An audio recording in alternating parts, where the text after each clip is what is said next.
안녕하세요. 크립토TV입니다. 이번 시간에는 코인이 단기에 급등할 수 있는 6가지 이유에 대해서 뒤쪽에서 말씀을 드려볼까 합니다. 금감원에서 가상자산 기업, 그러니까 코인 회사죠. 뭐 코인베이스나 아니면 로빈후드나 이런 회사에 투자하는 ETF도 불허했다. 아직 안 된다. 정부에서 지금 기조가 바뀌지 않는 한 이런 펀드의 규제를 풀어줄 수 없다라고 답을 했다고 합니다. 비트 이더 ETF는 물론이고 코인 회사에 투자하는 ETF도 허용을 하지 않은 거죠.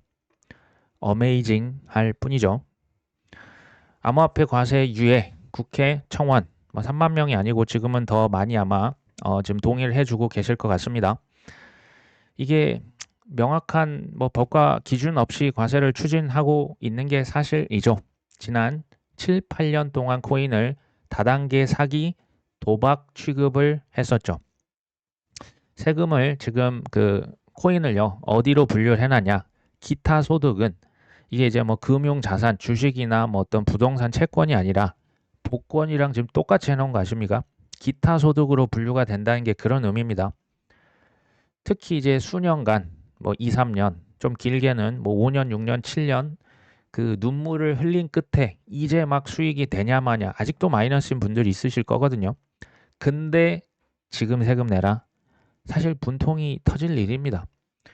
코인 과세 유예 국민청원 할 수 있는 동의할 수 있는 그 링크를요. 저희가 댓글에 이렇게 좀 고정 댓글 해놓고 있거든요. 아직 안 하신 분들은 동의를 해주시면 좋을 것 같습니다.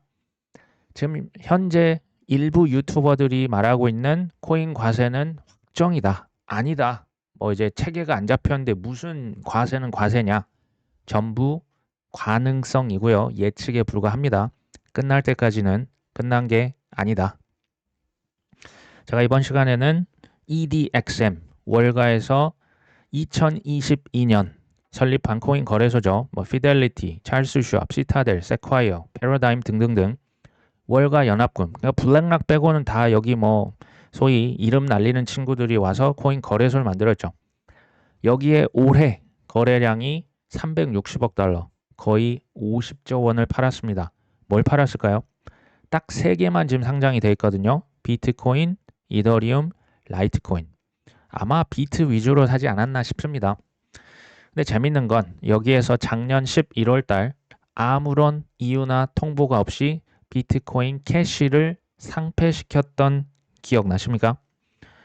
특히요, 시타델이나 JP모건, 블랙록 이런 월가의 금융기관들은 잊을만 하면 쇼타임을 갖습니다.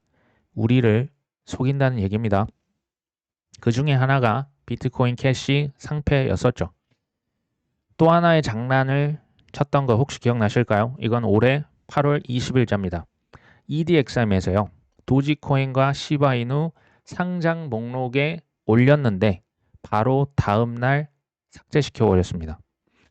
8월 20일자에 이거 지금 스크린샷을 찍은 거거든요. 비트코인, 이더리움, 라이트코인. 그 다음에 또 뭐가 있습니까? 시바이누와 도지코인이 있는 거죠. 분명히 있었는데 다음날 홈페이지 들어가 보니까 삭제되는 거죠. 지금 가보시면 없습니다. 비트, 이더, 라이트코인만 있습니다. 이게 어떻게 된 일일까요? 쉽게 말씀드리면 글로벌 엘리트들이요. 전 세계 우리 같은 일반 개미 투자자들을 가지고 놀고 있는 겁니다. 쥐락펴락 내 맘대로 하고 있는 거예요. 헷갈리게 하는 거예요. 예를 들어볼까요? 트위터 X죠. 도지코인 결제를 한다 했다가 갑자기 이게 미뤄졌다가 개발 코드가 다시 들어가서 되는 것처럼 하다가 지금 아직도 도지코인 결제는 안 되고 있거든요. 테슬라 결제도 마찬가지예요. 되는 거야, 안 되는 거야. 헷갈리는 거죠. 리플 지금 4년째 소송을 하면서 특히 초반에 1년, 2년 동안 이제는 진짜 합의를 할 것이다. 합의금은 얼마가 될 것이다. 승소를 할 것이다. 다 이겼다. 그렇게 됐습니까? 4년간 흔들면 다 나가 떨어집니다. 비트코인 현물 ETF 블랙락 승인됐다더라 오보 났던 거 기억하십니까? XRP 현물 ETF 블랙락이 신청했던데 이거 다 오보였습니다. 말도 안 되는 오보입니다. 이런 걸로 이건 금융 사기죠. 이더리움 재단이 조사를 받았다 하더라. 컨센시스가 지금 뭐 웰스 노테스를 받고 큰일 났다고 하던데 다 퍼드죠. 여기에서 또 하나의 퍼드, 뭐 지난 시간에 말씀드렸던 벡트 거래소 말씀드렸던 거 기억나실까요? 올해 3월입니다. 벡트의 주가가 1달러 미만으로 떨어지면 상폐시킬 거야 라고 경고했죠.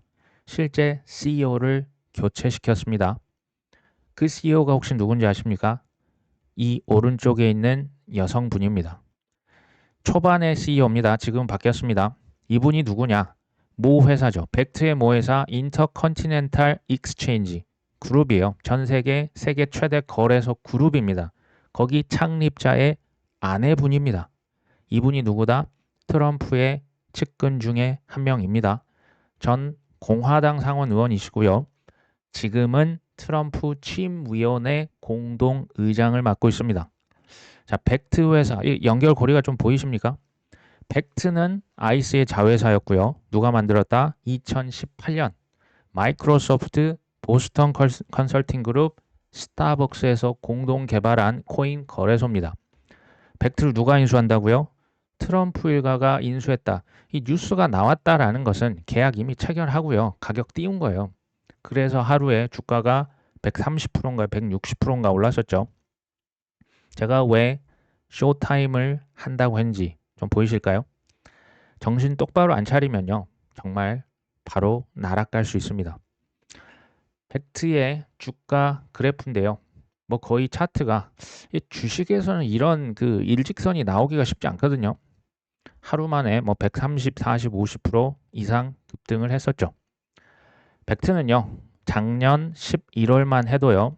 사실 그 2023년에 SEC가 뭐 미등록 증권이다 해가지고 온갖 알트코인들 다 이제 기소장에다가 이제 그 고소할 때 거래소 고소할 때 적었었죠.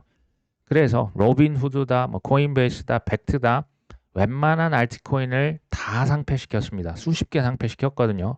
그 중에 벡트도 포함입니다. 그래서 딸랑 6개만 남겨뒀었거든요. 그게 뭘까요? 도지코인, 비트코인 캐시, 이더리움 클래식, 라이트코인, 시바이누, USDC입니다. 재밌죠? 벡트라고 하는 그들 뭐 소위 말하는 세력 거래소죠. EDXM 뭐 더할 나위 없는 엘리트들의 그 월가의 거래소들에서 공통적으로 뭘 상장을 시켰습니까? 도지코인과 시바이누를 상장을 시켰었죠. 물론 EDXM은 지금은 없습니다. 장난쳤다 말씀드렸죠. 더군다나 도지코인의 파더가 한 명 있으시죠. 사진에 보이는 일론 머스크가 뭐 이젠 대놓고 펌핑을 시키는 겁니다. 지금 도지코인 시바이누를 무작정 뭐 사세요라고 하는 말이 아닙니다. 종목이 아무리 좋아도 큰 돈 다 날릴 수 있고요. 종목이 나빠도 저가 사면요. 저가에 지속적으로 사면 큰 돈 벌 수도 있습니다. 종목보다 중요한 건 뭐다? 타이밍이라고 계속 말씀드립니다. 여기서 제 포인트는 그들이 엄청 띄울 거고요. 또 뭘 유도할까요? 고가 매수, 포모 매수를 유도할 겁니다. 여기 속으시면 되겠습니까? 산다면 두 가지 중에 선택하시면 됩니다. 매우 심한 조정을 받을 때, 거의 뭐 세상이 끝날 것 같은 뭐 전쟁, 뭐 핵전쟁에서 아마겟돈 벌어질 것 같을 때 그때 사시면 돼요. 그게 아니라면 포모에 그냥 번쩍번쩍할 때, 불꽃놀이 할 때 사면 되겠습니까? 안 되겠죠. 반암호화폐 성향의 FDIC 의장이 재밌죠? 트럼프 취임 하루 전 사임을 한답니다. FDIC는 미국 연방예금보험공사거든요. 이분이 뭘 진두지휘했었냐? 오퍼레이션 초크 포인트 2.0의 설계자입니다. 이게 조금 어려우실 수 있는데요. 쉽게 말씀드리면 미국 정부에서 어떤 특정 산업군을 죽이려고 할 때 관련된 그러니까 거래하는 은행들부터 목을 졸라서 죽인다라는 거예요. 2.0이면 1.0이 있었겠죠. 그게 총기 쪽이었거든요. 이제 무기상들. 두 번째는 코인이었습니다. 2023년 3월달 은행 위기 기억하십니까? 그때 은행들이 뭐 이제 컸던 은행들 4개인가 쓰러졌었죠. 4개 중에 제가 알기로 3개가 코인 관련 회사였습니다. 은행이었습니다. 한국으로 치면 K뱅크, 카카오뱅크, 농협, 코인 실명 계좌가 있는 은행들을 목을 졸라서 죽였다. 이런 의미입니다. 왜 그랬을까요? 글로벌 엘리트들이 이때만 해도 23년 3월이니까 24년 1월 달 비트코인 ETF 승인됐죠. 뭐 채굴 인프라, 뭐 서클, 뭐 여러 가지 할 일이 더 많이 남았었나 보죠. 이런 식으로 하면 사람들이 사겠습니까? 코인 안 사겠죠. 지연을 시킨 겁니다. 이 설계자가 사임한다? 그것도 트럼프 하루 전? 저는 이게 의미가 굉장히 있는 거고요. 무슨 얘기냐? SEC의 게리 갠슬러도 당연히 사임한다는 얘기예요.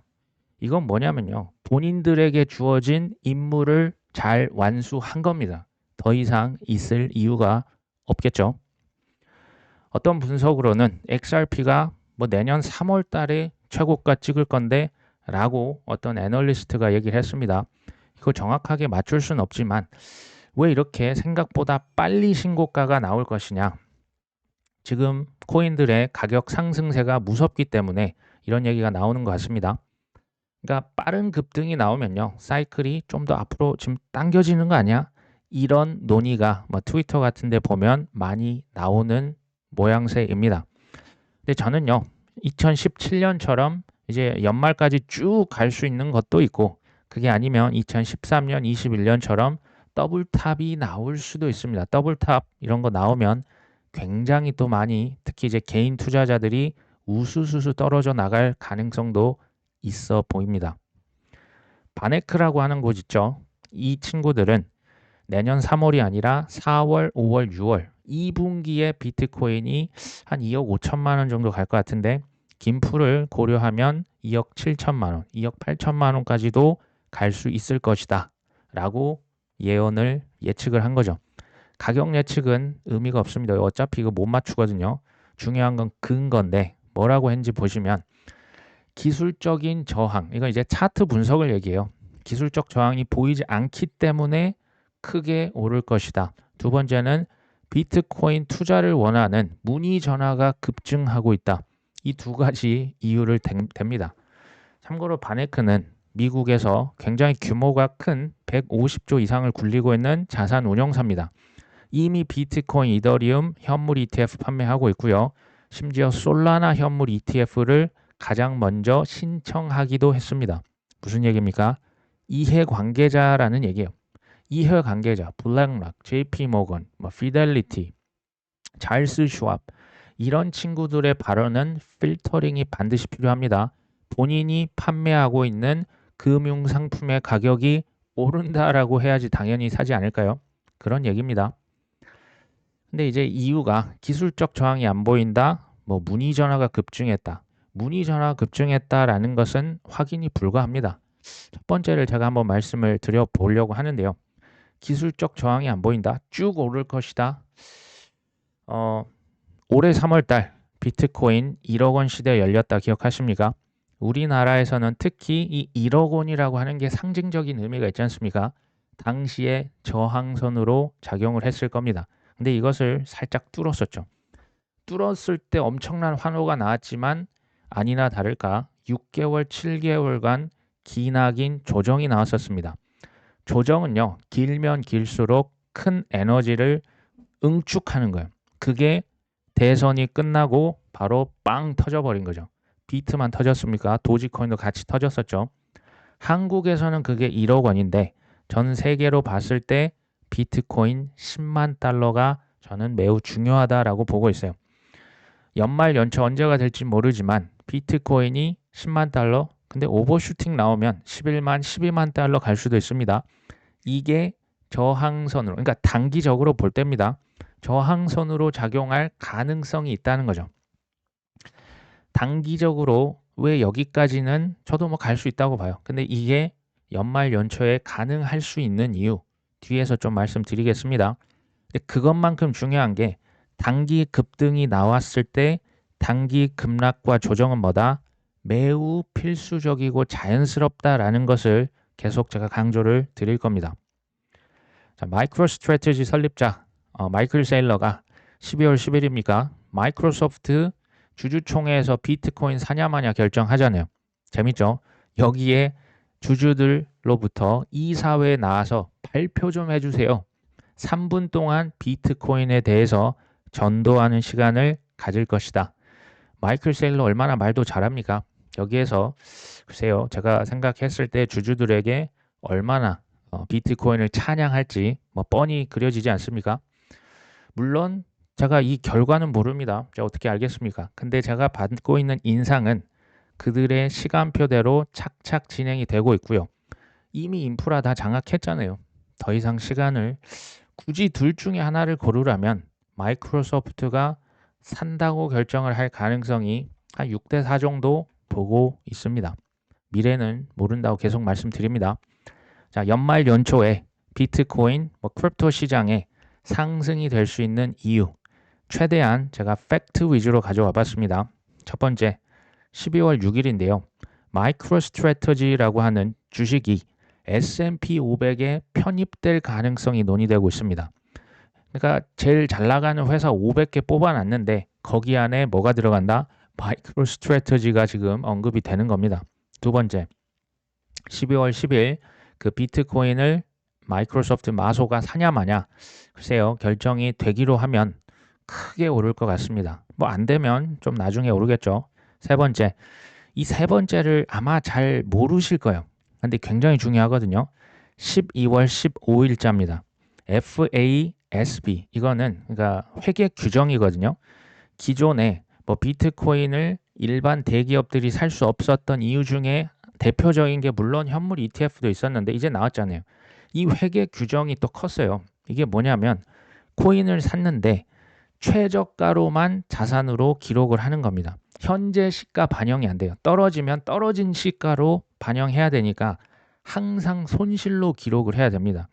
우리가 주가를 올리려면 실적이 중요하잖아요. 프로핏이 나야 되는데 코인 들고만 있으면 그냥 마이너스 어마어마한 그 손실로 잡혔는데 누가 이거 사겠습니까?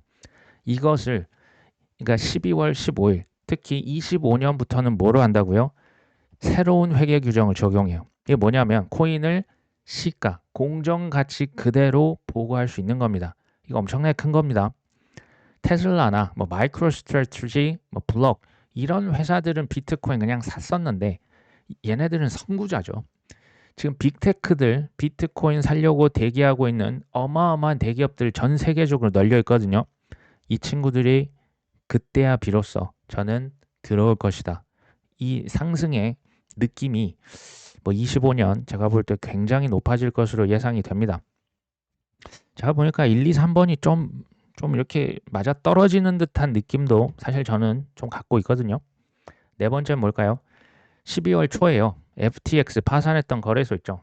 채권자들에게 그러니까 비트코인을 주는 게 아니고 그때 2022년 11월 달 비트가 2천 몇백만 원 했을 때 비트로 갚아주는 게 아니고 그때 당시 비트코인 한 개를 내가 그 파산해서 잃었다. 그때 2천 몇백만 원의 돈을 현찰로 주는 겁니다. 그게 12월부터 현금 상환을 시작하거든요. 이거는 사실 말도 안 되는 얘기예요. 이거 다분히 의도적이고요. 현금을 왜 줄까요? 비트코인 잃었으면 비트코인으로 줘야죠. 근데 채권단에서 그렇게 결정을 한 겁니다. 현금을 줬을 때 2천 몇백만 원일 때 내가 현금을 받았으면 그때 이미 10만 달러 가 있을 수도 있거든요. 고점 매수를 유도하는 겁니다. 저 같은 사람한테는 그렇게 보일 수밖에 없습니다. 이게 가격 쪽의 측면에서는 호재가 될 수 있는 거예요. 다섯 번째, 12월 18일 연준 FOMC 회의가 있습니다. 금리를 인하할 것이냐 말 것이냐. 현재로서는 인하의 확률이 59%, 동결할 가능성 41%거든요. 동결한다는 얘기가 있는데요. 글쎄요. 금리 인하는 그러니까 중장기적으로 내년까지 이거 확정입니다. 한번 쉬어갈 수는 있습니다. 금리 인하 하게 되면 글쎄요. 바로 다음 주가 크리스마스 아닙니까? 산타랠리 주식 시장도 저는 올 수 있다고 봅니다. 여섯 번째, 트럼프가 25년 1월 20일 취임식을 갖죠. 결국 자산시장, 모든 자산시장이 오르는 것은요. 현재 실적보다도 앞으로 실적이 훨씬 좋아질 거라는 기대감입니다. 마찬가지예요. 그러니까 떨어지는 것도 이 회사 끝났네. 기대감이 없을 때 팔아버리는 거죠. 내년 1월 20일까지는 뭐 여러 가지 뭐 인사가 누가 될 거다, 뭐 갠슬러가 그만둔다, 뭐 옵션 벌써 옵션은 거래되고 있습니다. 비트코인 여러 가지 호재들이 막 이제 쏟아지면서 이 기대감이 지속될 수도 있지 않을까 하는 생각을 해봤습니다. 근데 중요한 건 제가 다시 얘기 드리죠. 올해 3월 달 비트코인 1억 원 시대 그 막 보도가 뭐 어마어마했었잖아요. 그 다음에 6개월, 7개월 조정이 됐었죠. 이게 뭘 의미할까요? 연말 연초해서 크게 상승하면 할수록 크고 긴 조정은 당연한 겁니다. 그렇다고 해서 뭐 7개월까지 조정을 겪을 것 같지는 않고요. 25년을 저는 매우 긍정적으로 보고 있습니다. 그러니까 이제 그때 좀 쉬어가는데 이것을 뭐 예를 들면 스윙 트레이드에 난 좀 자신이 있다. 그러면 뭐 소위 말하는 이제 뭐 좀 여유 자금 있으면 했다가 뭐 1월 20일 너무 오르면 좀 파는 것도 필요해 보이고요. 아니다. 난 그런 거 그냥 싫다. 그럼 좀 더 뭐 기다리시는 거. 이것은 본인께서 판단하시면 되겠죠. 제가 얘기를 드리는 것은 100%뭐 될 것이다. 미래 예측에 대한 건 아닙니다. 제가 드리는 건 지난 11년간 제가 뭐 나름 뭐 실패 많이 했거든요. 그래서 정말 뭐 밤에 잠도 안 자고 뭐 눈 빨개지면서 공부했던 내용들을 최대한 정보를 드리려고 하는 겁니다. 부디 이번 사이클 성공 투자하시길 응원하겠습니다. 오늘 방송 여기까지입니다. 끝까지 시청해 주셔서 감사합니다.